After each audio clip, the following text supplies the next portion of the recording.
ಹಾಕಿರ್ಬೋದು ಅನ್ಸುತ್ತೆ. ಅಸ್ಲಿಗೆ ಈ ಸುರೇಶ ಕೆಲ್ಸ ಇರೋನೆ, ಅದು ಅಂತಿಂತ ಕೆಲ್ಸ. ಇವನು ನಮ್ಮ ಗಡಿ ಕಾಯೋ ಯೋಧ. BSF ಯೋಧನಾಗಿ ಕೆಲಸ ಮಾಡ್ತಾ ಇದ್ದವನು ಅಲ್ಲಿ ರಿಸೈನ್ ಕೂಡ ಮಾಡದೆ ಏಕಾಏಕಿ ನಾಪತ್ತೆ ಆಗಿದ್ದ. ಅವರು ಇವನಿಗಾಗಿ ಹುಡುಕಾಟ ನಡೆಸ್ತಾ ಇದ್ದಾರೋ ಏನೋ.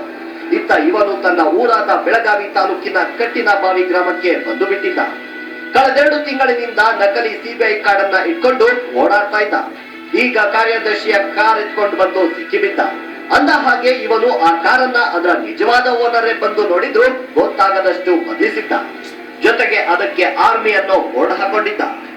ನಿಯತ್ತಿನಿಂದ ಕೆಲಸ ಮಾಡಿದ್ರೆ ಸ್ವಂತ ಪರಿಶ್ರಮದಿಂದ ಕಾರನ್ನ ತಗೊಂಡು ಅದಕ್ಕೆ ಆರ್ಮಿ ಅಂತ ಹೆಮ್ಮೆಯಿಂದ ಬಳಸಿಕೊಳ್ಬಹುದಿತ್ತು.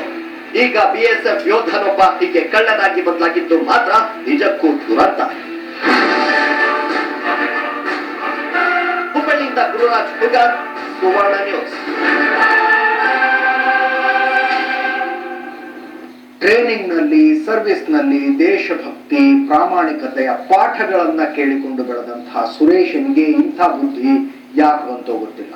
ಒಂದು ಕಡೆ ನಕಲಿ CBI ಅಧಿಕಾರಿಯ ವೇಷ ತೊಟ್ಟು ಮೋಸ ಮಾಡೋದಕ್ಕೆ ಪ್ರಯತ್ನಿಸಿದ್ದ ಪ್ರಕರಣ ಪೊಲೀಸ್ ಠಾಣೆಯಲ್ಲಿ ದಾಖಲಾಗುತ್ತೆ. ಇನ್ನೊಂದು ಕಡೆ BSF ನಲ್ಲಿ ಹೇಳದೆ ಕೇಳದೆ ಓಡಿ ಬಂದಿದ್ದಕ್ಕೆ ಅಲ್ಲಿ ಸೈನ್ಯದ ಕಾನೂನುಗಳ ಅಡಿಯಲ್ಲಿ ಇನ್ನೊಂದು ಪ್ರಕರಣ ದಾಖಲಾಗುತ್ತೆ. ಎರಡೂ ಪ್ರಕರಣಗಳನ್ನ ಫೇಸ್ ಮಾಡಿ ಸುರೇಶ ಹೊರಗಡೆ ಬರೋದಕ್ಕೆ ಅದೆಷ್ಟು ವರ್ಷ ಬೇಕೋ ಗೊತ್ತಿಲ್ಲ. ಈ ಸ್ಟೋರಿಯ ಜೊತೆಗೆ ಇವತ್ತಿನ FIR ಮುಗಿಸ್ತಾ ಇದ್ದೀನಿ.